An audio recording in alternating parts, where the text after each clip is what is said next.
We're kicking it off with The Surge 2. This is the follow-up to The Surge. Yeah, I know. And you were Leigh, you were kind of a fan of the Surge, and you were looking forward to this, and it sounds like it's kind of been a good time for you. Yeah, it's a dark horse, this one. I did like the first Surge, but there's caveats to that. There's lots of things that could have been improved. The first one, it's I'm not sure what the developers called, but they did full Surge. They have the good concept of what they want to do, but there was something a little bit stiff about the environment you go around. When you was going around like a factory district type sort of thing, and it was a little bit kind of bit in your face with the big containers and stuff. Anyway, this is the follow-on from that. The concept of it is the world is dying. So relatively near future, the world is dying. There's a company called Creo that tries to fix the environment with nanites, which obviously goes well. They send a rocket always, off yeah. Planet Utopia, which kind of goes, but to let these nanites go, but the nanites become sentient and they infect fucking everything. So of course they do. Well done there. Well done there. Almost sounds like the setup to Breakpoint as well. Oh wow, no way. The setup to sorry to go off the rails on this one, but the setup to Breakpoint is extremely BioShock. Like it is. I didn't mention it earlier, but it is 100%. I'm this scientist, and I'm gonna bring all of these like the smart minds to my island of like perfect harmony and only the brightest of the brightest, and then it all goes wrong. I feel like they kind of deviate from the tone of Ghost Recon on that one. Yeah. Who knows? Anyway, Surge, nanites, yeah, so, things are going bad. Yeah, so you are in a plane. You kind of interact with a small girl on the plane, and as you're on the plane, the rocket hits this plane, and you crash at a place called Jericho City, which is a walled-off city, a little bit like Escape from New York, or Arkham City, if you will. And it turns out that the girl you was talking to is the daughter of the head of Creo, and you're sent to go and find her because you wake up, but she isn't. And the whole thing, and then it sets off from there. It's hard to say what the plot is, because it's a select your own character sort of thing. So you've all got different flavors of character. So it's hard to say. As a protagonist, you're kind of a little bit faceless, like you are in a lot of the Dark Souls sort of games. The crack for this one is you can augment yourself. You can bolt things onto yourself, like kind of not quite like a mech suit, but kind of an exoskeleton you can keep bolting on and changing yourself. This is modify. all that was all in the first one, right? Yeah, that was in the first one. Yeah, it was your thing's kind of built around a power core, right? Yeah, you have an exoskeleton you can bolt on and change. It's really customizable, more customizable than a lot of these sort of games. And it affects it a lot more than just kind of having a new sword and stuff like that. Your builds completely change the way your character works. And the crack with this is, obviously, it's the Dark Souls thing, but more of an offensive kind of battle system, whereas it really encourages you to go in hard, going fast, going heavy, as opposed to the kind of more back off defensive.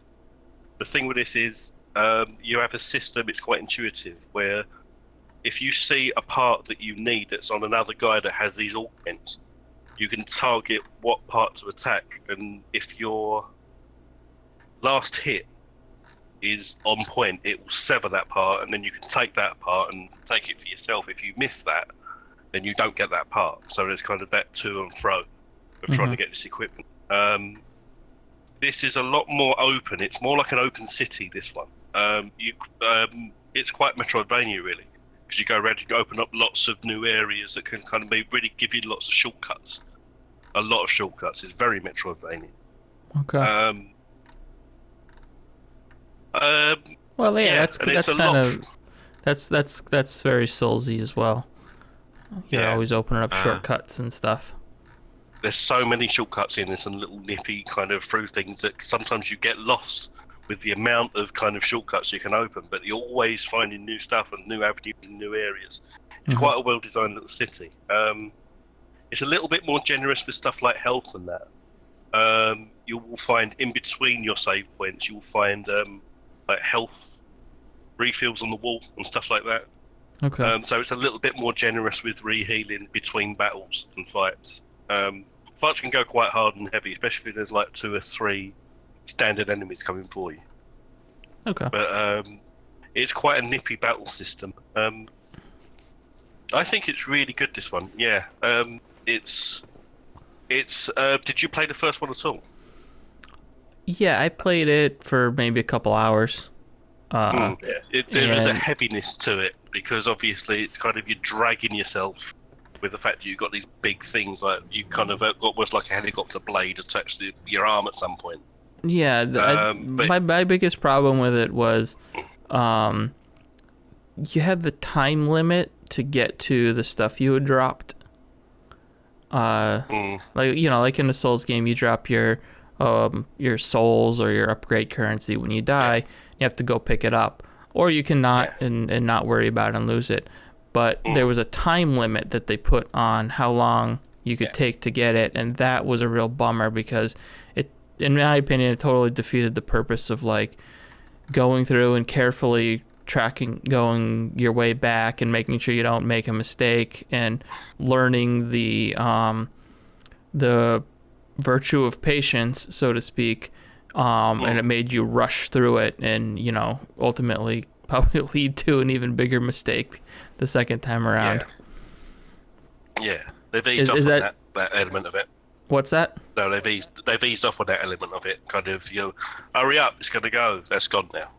Oh, okay. So all right. It's a lot freer than that. But you still propel forward because it's a much more kind of on the attack kind of battle system or fighting system.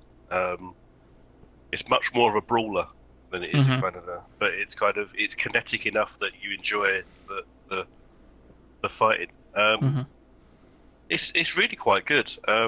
It's one of those things. It's kind of, it depends how fatigued you are with that kind of formula, that genre, that subgenre, that Souls-like subgenre. But I think there's enough from it that makes it feel, the futuristic setting, which you don't really see very much. Right. Yeah. I mean, that's what drew me to the game in general. Was like I like sci-fi. Yeah. And I like the idea. I think it came out at around the same time as that Matt Damon movie Elysium, where he had the exosuit. So it was like, is this a movie tie-in? But it's as you did that, kind of there was something a little bit repetitive about the junkyard setting you were in. And you're in like a couple of warehouses, a couple of junkyards, and you're going around the same loop.